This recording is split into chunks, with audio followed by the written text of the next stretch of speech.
அன்பார்ந்த மருத்துவ ஜோதிடம் நண்பர்களே, சனிப்பெயர்ச்சி பலன்கள் வருகின்ற 25 அக்டோபர் 2017 23 ஜனவரி 2020 வரை.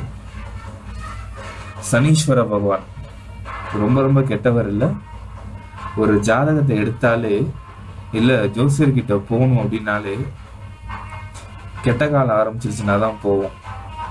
அதுவும் பொதுவாக கெட்ட காலம் எப்போ சொல்லுவோன்னா அஷ்டமத்து சனி, கண்டக சனி, ஏழரை சனி அப்படின்னு வரும்போது ஐயோ என்னமோ ஆச்சோ ஏதாச்சோன்னு சொல்லிட்டு ஜாதகங்களை தூக்கிட்டு என்கிட்ட வருவாங்க.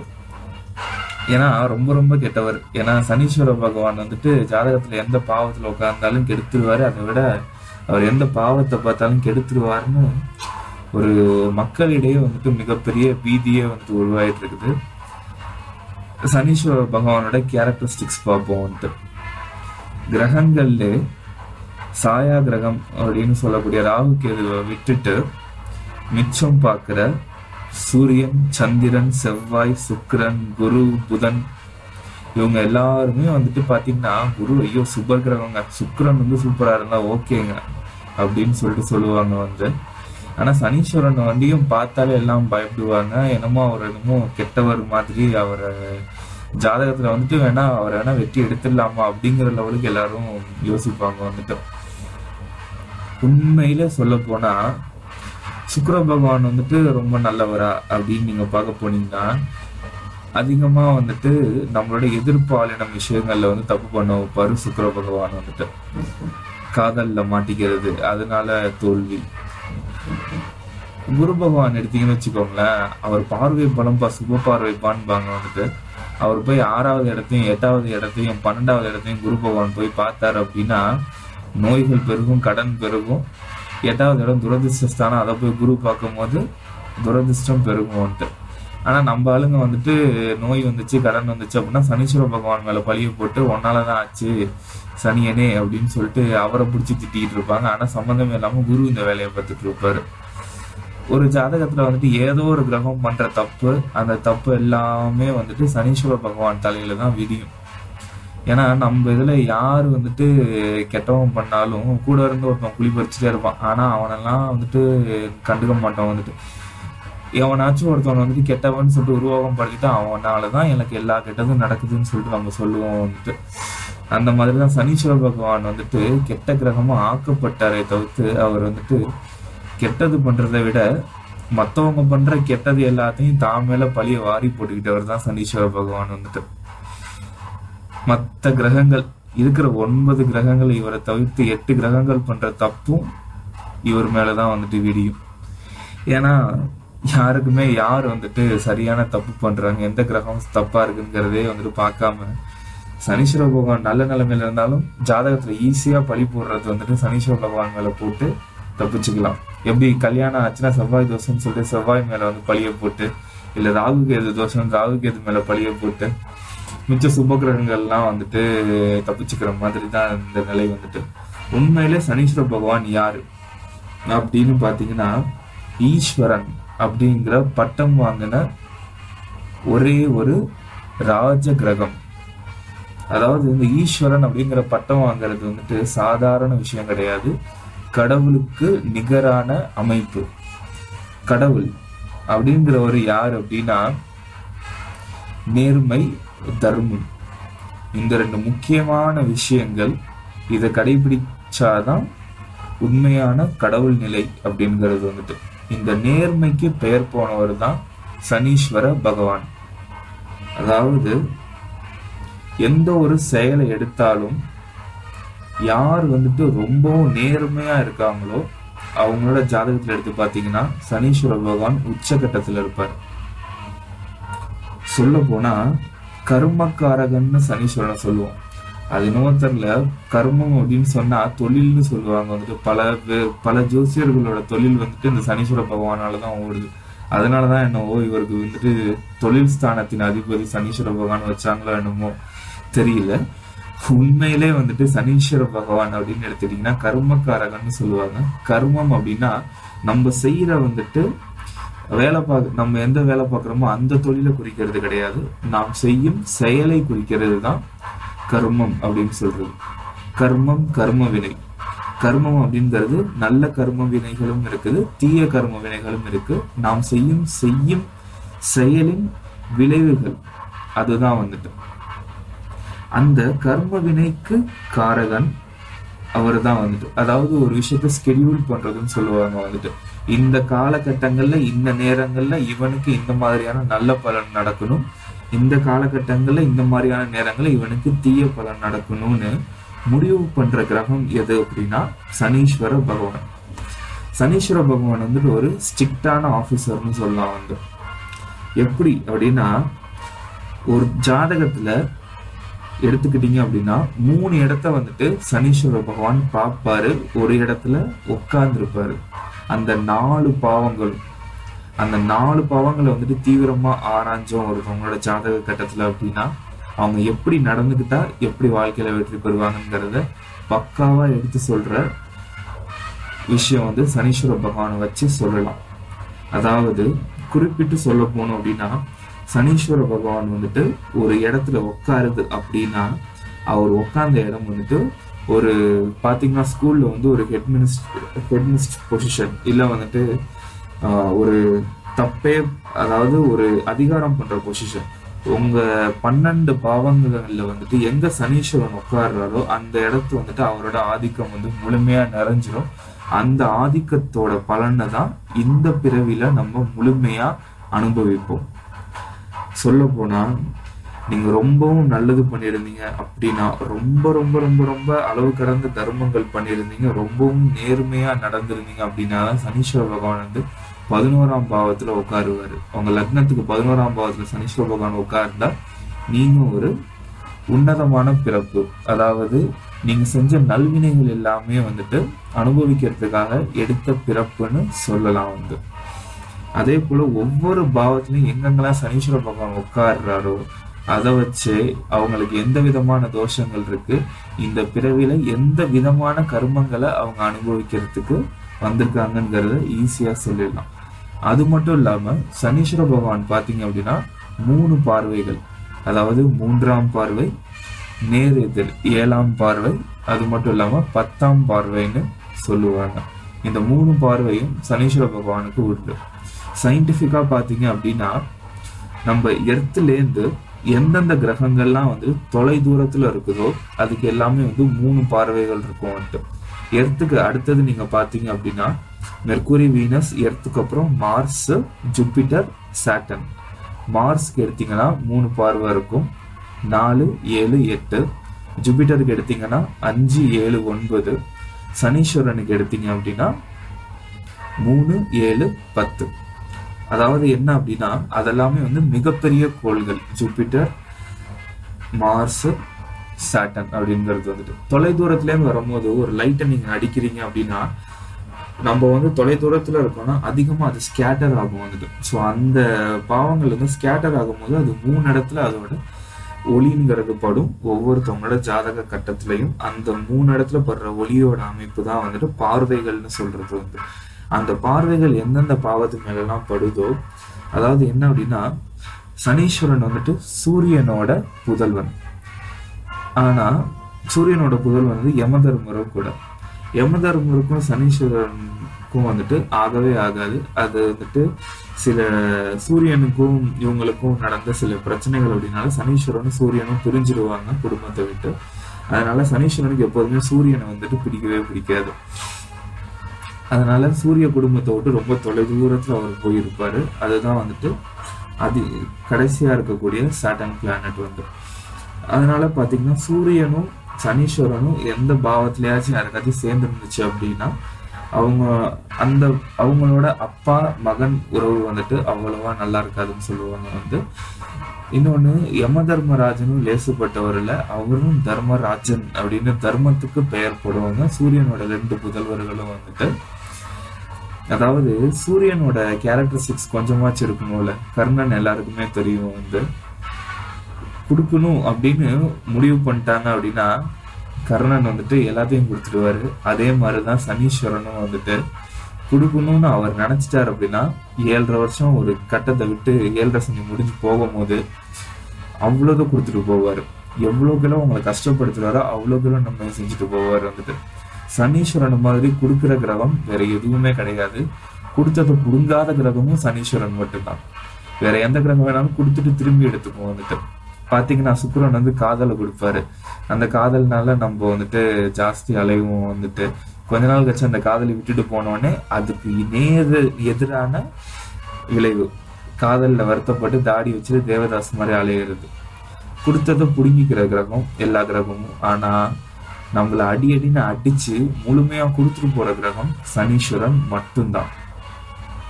அந்த சனீஸ்வரனை நீங்க நல்லா ஆராய்ஞ்சு பாத்தீங்க அப்படின்னா அது மட்டும்தான் முழுமையா கொடுக்குற கிரகம், நேர்மையா கொடுக்குற கிரகம். கடவுள் எப்படி அப்படின்னா, ஒரு சிவன் எடுத்துக்கிட்டீங்க அப்படின்னா அவர் எல்லாத்தையும் சோதனை பண்ணி தான் வந்து கொடுப்பாரு. அவரோட விஷயங்கள் நீங்க எடுத்து பாத்தீங்கன்னா அவங்களுக்கே தெரியும். அதே போல சனீஸ்வரன் வந்து ஒருத்தனை உண்மையிலே சோதனை பண்ணி அவன் இதுக்கு தகுதியானவனா அப்படின்னு தெரிஞ்ச பிறகுதான் சனீஸ்வரன் வந்து எதுவா இருந்தாலும் கொடுப்பாரு. அவரோட சோதனையில வந்துட்டு தாக்கு பிடிச்சி நிக்கிறது தான் பெரிய விஷயம். பல பேரால நிக்க முடியாது வந்து. அவர் வந்துட்டு சோதனை கொடுக்கறது பாத்தீங்கன்னா 27 வருஷத்துக்கு ஒரு முறை வந்துட்டு ஒவ்வொரு ஜாதகர்களுக்கும் அடுத்த 7.5 வருட காலங்கள்ங்கிறது வந்து கொடுப்பாரு. ஒரு பாவத்திலையும் பாத்தீங்கன்னா 2.5 வருஷ காலம் நிற்பாங்க. ஏன்னா சனீஸ்வரனுக்கு வந்துட்டு ஒரு கால் வந்து கிடையாது. அவர் அதனால நொண்டி நடப்பாரு அப்படிங்கிறது வந்துட்டு புராணம். சாட்டன் வந்துட்டு ரொம்பவும் தொலை தூரத்துல இருக்கிறது ரொம்பவும் ஸ்லோவா சூரியனை சுத்தி வர்றதுனால 2.5 வருட காலங்கள் வந்துட்டு ஒரு ராசிலையும் வந்துட்டு சனீஸ்வர பகவான் தங்குவார். அந்த 2.5 வருஷ காலங்கிறது 3 ரவுண்டு சுத்தி வரும்போது நம்மளோட ஆயுள் காலம் 90 வயதா ஆயிடும். அதனாலதான் முதல்ல சுத்துறது வந்து இளமை காலத்துல சுத்துற சனி வந்துட்டு நம்ம வாழ்க்கையில வந்துட்டு ஒரு வாழ்க்கைனா என்னன்னு புரிய வச்சுட்டு போகும். மத்தியம காலத்துல வர சனி வந்துட்டு நம்ம வந்துட்டு உணர்ந்து தெளிய வைக்கும் வந்துட்டு. இறுதி காலத்துல வர சனி வந்துட்டு மரண சனின்னு சொல்லுவாங்க. 3 ரவுண்டு சனீஸ்வர பகவான் வரதுதான் வந்துட்டு அந்த 3 ரவுண்டு வரும்போது 7.5 காலங்கள்ங்கிறது நம்மளை பிடிக்கும் போது நம்ம கிட்ட இருக்கிற பல தீய கர்ம வினைகள் வந்துட்டு விலகும். பொதுவா சொல்ல போனா ஒரு பேங்க் அக்கௌண்ட்னு எடுத்துக்கோங்க, ஒரு டெபிட் அக்கௌண்ட், ஒரு கிரெடிட் அக்கௌண்ட்னு எடுத்துக்கோங்க. 1 லட்சம் ரூபாய் வந்துட்டு உங்களோட அக்கௌண்ட்ல ஆல்ரெடி இருக்கு அப்படின்னா அதுதான் நீங்க பூர்வ ஜென்மத்துல சம்பாதிச்சுட்டு வந்த பணம்னு வச்சுக்கோங்க. இந்த சைடு வந்து உங்களுக்கு 1 லட்சம் ரூபாய் கடன் இருக்குன்னு வச்சுக்கோங்க. இது எல்லாமே நீங்க பூர்வ ஜென்மத்துல செஞ்சுட்டு வந்த பாவ வினைகள்னு வச்சுக்கோங்க. அந்த 1 லட்சம் ரூபாய் கடனை கட்ட வைக்கிறது வந்துட்டு சனீஸ்வர பகவான். இந்த 1 லட்சம் ரூபாய் அசலை கரைக்கிற விஷயம் தான் குரு பகவான் வந்துட்டு. அதனால இந்த கடனை முழுமையா அடைக்கணும் அப்படின்னா 3 ரவுண்டு சனீஸ்வர பகவான் முழுமையா சுத்தி வந்தாரு அப்படின்னா முழுமையான கடனை நம்மளை அடைக்க வைப்பாரு. இந்த முழுமையான கடன் அடைஞ்சிரும், அது பிரச்சனை கிடையாது. இந்த கடனை அடைச்சிட்டு புது கடனையும் நம்ம வந்துட்டு வாங்குவோம் வந்துட்டு. அதுதான் வந்துட்டு வெவ்வேறு பிறவிகள்னு சொல்லிட்டு நமக்கு தொடர்ந்துட்டு போறது.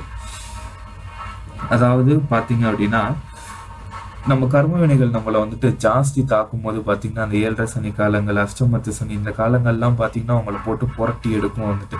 எல்லாரும் லைஃப்ல ரொம்பவும் வந்து துவண்டு போயிடுவாங்க வந்து. அப்போ என்ன பண்ணுவாங்கன்னா நம்மள மிச்ச கிரகங்கள் வந்து விட்டுறாது. சனீஸ்வர பகவான் வந்து சோதிக்கும் போது சுக்கிரன் சொல்லுவார் வந்துட்டு, டே நீ அவனை ஏமாத்து, நீ வந்துட்டு எஸ்கேப் ஆகி போயிடலாம் அப்படின்ற. புதன் சொல்லுவார், உன்னை நான் தப்பிக்க வைக்கிறேன், உனக்கு இருக்கிற அறிவு திறனால நீ கண்டிப்பா தப்பிக்கலான்னு. சந்திர பகவான் என்ன பண்ணுவாருன்னா மனசை தேத்துவார், உன்னால முடியல, நீ எந்திரிச்சு நடரா, இதுல நீ வெளில வந்துடுவான்னு சொல்லிட்டு சந்திர பகவான் சொல்லுவார். குரு பகவான் வந்துட்டு நல்ல பார்வையெல்லாம் பார்த்து உங்களுக்கு நிறைய ஆப்பர்ச்சுனிட்டிஸ் எல்லாம் எடுத்து கொடுத்து இந்த கர்மனில இருந்து வெளில எடுத்து விட பார்ப்பாரு. ஆனா இவங்க எல்லாருமே நல்லது பண்றாங்க தெரியுமா. ஆனா கர்ம வினைகளை இவங்களால குறைக்க முடியாது, சனீஸ்வரனால மட்டும்தான் குறைக்க முடியும். அது எப்படின்னா உங்களோட தீய கர்ம வினைகளை முழுமையா நீங்க அனுபவிச்சா மட்டும்தான் குறைக்க முடியும். அதாவது ஒரு தப்பு நீங்க செஞ்சிட்டீங்க, அந்த தண்டனை உங்களுக்கு கிடைக்குது அப்படின்னா 100 சாட்டை அடின்னு உங்களுக்கு வந்துட்டு சொல்றாங்க அப்படின்னா அந்த 100 சாட்டை அடி உங்களுக்கு கண்டிப்பா சனீஸ்வர பகவான் கொடுத்தே ஆவார். நீங்க இந்த ஜென்மத்துல வந்து 10 சாட்டை அடையிலே வந்து உங்க புதனை யூஸ் பண்ணியோ சுக்கிரனை யூஸ் பண்ணியோ குருவை யூஸ் பண்ணி நீங்க தப்பிச்சு போனாலும் அடுத்த ஜென்மத்துல மிச்ச 90 சாட்டை அடியும் சனீஸ்வர பகவான் கொடுக்காம விட மாட்டாரு. அதனால அடிக்கும் போது நம்ம பண்ண தப்புக்கு தான் நம்ம அடி வாங்குறோங்கிறத உணர்ந்து முழுமையா நம்ம அடிச்சு வெளில வந்துடணும் வந்து. அப்போதான் முக்திங்கிற ஒரு நிலைக்கு நம்மள தள்ளப்படுவோம். அது முழுமையான கர்ம வினைகள் ஒருத்தவனுக்கு தீருது அப்படின்னா அடுத்த ஸ்டேட்லேயே தான் அவனுக்கு வந்து உயர்வு நிலை ஆரம்பிக்குதுன்னு அர்த்தம். அதனாலதான் சனீஸ்வர பகவான் ஜாஸ்தி படுத்தும் போது நமக்கே தெரியும், நம்ம வந்து ஒரு ஸ்டெப் எடுத்து வச்சோம் அப்படின்னா சறுக்கும். வந்துட்டு தொழில் ரீதியா ஸ்டெப் எடுத்து வச்சா சறுக்கும். நம்மள அதிக பேர் அவமானப்படுத்துவாங்க, நம்மளுக்கு வந்துட்டு அதிகமான டென்ஷன் ஏற்படுத்தும். அதாவது நம்மளால பொறுக்க முடியாம நம்ம வந்துட்டு கதறுவோம், வந்து கடவுள்கிட்ட போய் அழுவோம். வந்து சில பேருக்கு வந்துட்டு நினைப்பாங்க எனக்கு குழந்தை பாக்கியமே இல்லைன்னு நினைப்பாங்க. சில பேர் வந்துட்டு எனக்கு தொழில நிம்மதியே இல்லைன்னு நினைப்பாங்க. குழந்தைங்க எப்படி இருக்காங்க, பிள்ளைங்க எப்படி இருக்காங்க, மனைவி இப்படி இருக்கா, அப்படி இப்படின்னு சொல்லிட்டு எந்தெந்த பாவங்கள்லாம் சனீஸ்வர பகவான் ஜனன ஜாதகத்துல பாக்குறாரோ அந்தந்த பாவங்கள்ல வந்துட்டு குறைகள் இருக்கும். 5வது பாவத்துல பார்த்தா குழந்தைகள் ரீதியான பிரச்சனைகள் கொடுப்பாரு.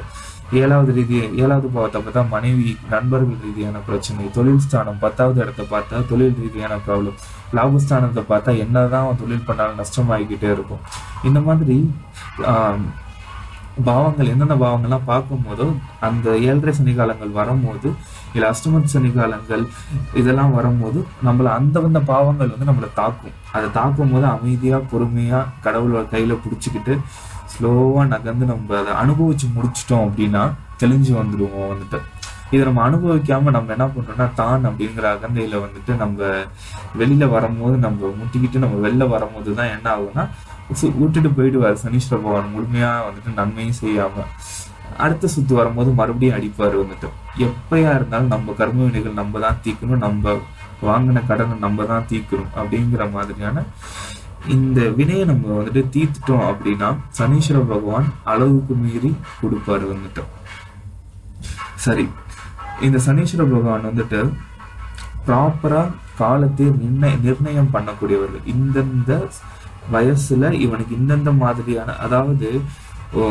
ஒருத்தவனை ஓவரா போட்டு படுத்துனா அவன் சூசைடு தான் பண்ணிக்குவான். அதனால இன்ச்சா படுத்துவார் அந்த சனீஸ்வர பகவான். வந்து முதல் தடவை சுத்தி வரும்போது லைட்டா படுத்துவார், 2வது தடவை சுத்தி வரும்போது கொஞ்சம் அதை விட ஸ்ட்ராங்கா படுத்துவாரு, 3வது தடவை சுத்தி வரும்போது ஆயிலையும் முடிக்கிற லெவலுக்கு படுத்துவார். வந்துட்டு அந்த அந்த 3வது தடவை 90வது வயதுல சுத்தி வர காலகட்டங்கள்ல வந்துட்டு படுத்தும் போது சில பேர் நோய்வாயில தப்பிச்சு அதுக்கு தாண்டி 100 வயது வரைக்கும் உயிர் வாழ்வாங்க. சில பேர் அதுலயே வந்துட்டு மரணம் அடைஞ்சிருவாங்க. வந்துட்டு இந்த மாதிரியான சில அமைப்புகள் எல்லாமே சனீஸ்வர பகவான சொல்லலாம்.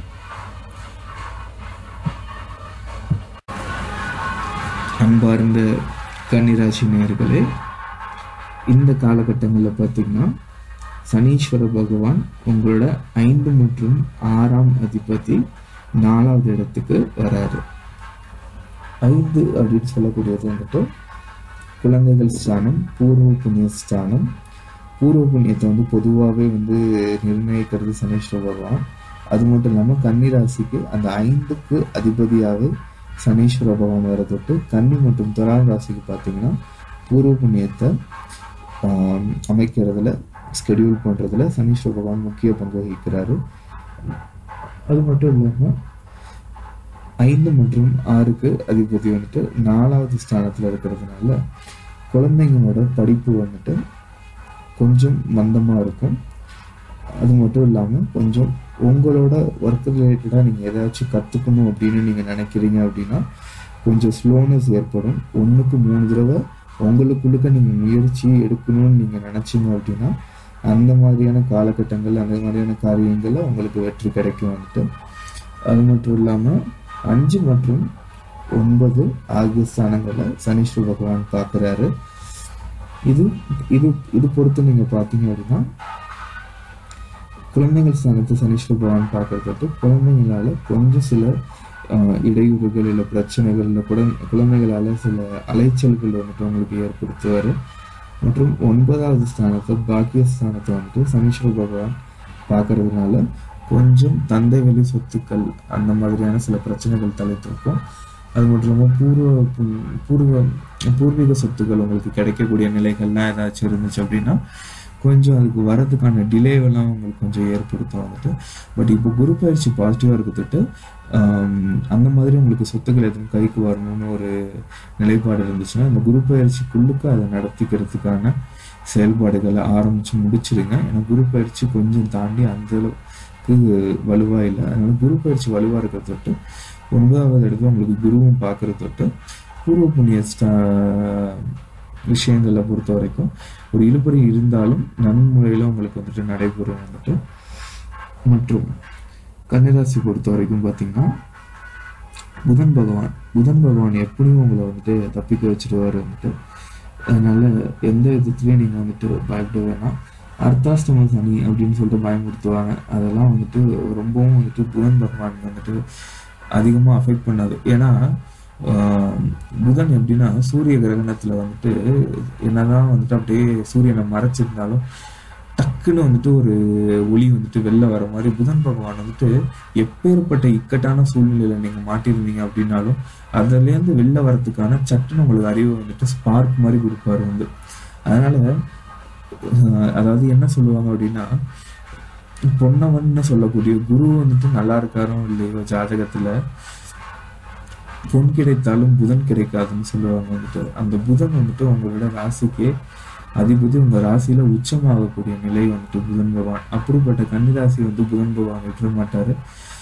அதனால எப்பேற்பட்ட ஒரு சூழ்நிலைகள், எப்பேற்பட்ட இக்கட்டான சூழ்நிலைகள்னாலும் தப்பிச்சு வரக்கூடிய நிலைகள் வந்து கன்னிராசிக்கு கண்டிப்பா கொடுப்பாரு புதன் வந்துட்டு. மற்றும் சனியோட பார்வையை பார்த்தீங்கன்னா 10, 1 மற்றும் 6வது ஸ்தானத்துல இந்த முறைப்படுது வந்துட்டு. 1வது ஸ்தானம்னு சொல்லக்கூடிய இடத்த வந்துட்டு சனீஸ்வர பகவான் பார்க்கறதுங்கிறது அவ்வளவா நல்ல நிலை கிடையாது. ஸோ சந்திர பகவான் சொல்லக்கூடிய மனோகாரகனை வந்துட்டு சனீஸ்வர பகவான் பார்க்கறதுனால மன ரீதியான சில போராட்டங்கள், தாய் சம்பந்தப்பட்டவைகளில் கொஞ்சம் பிரச்சனைகள் ஏற்படும். ஆண்களாக இருந்துச்சுன்னா கொஞ்சம் பெண்கள் வகையில் சில இடையூறுகள் ஏற்படுத்தும். இதெல்லாம் தவிர்க்கிறதுக்கு வந்துட்டு சக்தி வழிபாடு பண்ணுங்க. அம்மன் வழிபாடு பண்ணும்போது பார்த்தீங்கன்னா படிப்படியாக பனி போல இருக்கிற பிரச்சனைகள் வந்துட்டு விலக ஆரம்பிக்கும் வந்துட்டு. அது மட்டும் இல்லாமல் ஜாதகத்தில் புதனும் சுக்கிரனும் வந்துட்டு இப்போ இருக்கிற கோச்சார சனி பார்க்குதானுங்கிறத செக் பண்ணிக்கோங்க. அப்படி பார்க்கலன்னா தப்பிச்சிட்டிங்க. அப்படி பார்த்தாங்க அப்படின்னா பெருமாள் வழிபாடு பண்ணுங்க வந்துட்டு. ஏன்னா சனீஸ்வர பகவான் வந்துட்டு பெருமாள் பிரியர்னு சொல்லலாம், அது மட்டும் இல்லாமல் சிவன் பிரியர்னு சொல்லலாம். சிவனோட ருத்ராட்சம்னா வந்துட்டு சனீஸ்வர பகவானுக்கு ரொம்பவும் பிடிக்கும். அந்த ருத்ராட்சத்தை வந்துட்டு யாராச்சும் நீங்கள் போட்டுக்கிட்டீங்க அப்படின்னா இந்த சனி பயிற்சியில் வந்துட்டு அதோட தாக்குதல் எல்லாமே வந்துட்டு ருத்ராட்சத்துக்கு வந்து தடுக்கக்கூடிய சக்தி இருக்குது வந்து. ஸோ அதனால ருத்ராட்சத்தை யூஸ் பண்ணுங்க. அது இல்லாமல் வந்துட்டு பெருமாளோட பக்தர் வந்துட்டு சனீஸ்வர பகவான் சனிக்கிழமை விரதம் இருக்கிறது, அதாவது நான்வெஜ் அட்லீஸ்ட் நீங்கள் சாப்பிட்றது சனிக்கிழமை நீங்கள் தவிர்த்துட்டு வந்தீங்க அப்படின்னா இந்த மாதிரியான விஷயங்கள் பொறுத்த வரைக்கும் காரிய தடைகள் எதுவும் ஏற்படுத்தாமல் நன்முறையில் வந்துட்டு உங்களுக்கு எல்லாமே அமையும் வந்து. மற்றும் தொழில் ரீதியாக சில இடையூறுகள் வந்து ஏற்படும், ஆனால் பெரிய லெவலில் எந்த ஒரு பாதிப்பும் இல்லை. ஏன்னா குருவோட பார்வை இருக்கிறது எல்லாமே வந்துட்டு அது நல்லபடியாக உங்களுக்கு விலகுது. மற்றும் ராகு கேது பயிற்சி தெரிஞ்சுக்கிறதுக்கு சேனலை சப்ஸ்கிரைப் பண்ணுங்கள். குரு பயிற்சி பலன்களும் இருக்குது, அதையும் பார்க்கறதுக்கு சேனலை சப்ஸ்கிரைப் பண்ணுங்கள். மற்றும் மாதராசி பலன்கள் அதையும் பார்க்கறதுக்கு சேனல் சப்ஸ்கிரைப் பண்ணுங்கள். நன்றி.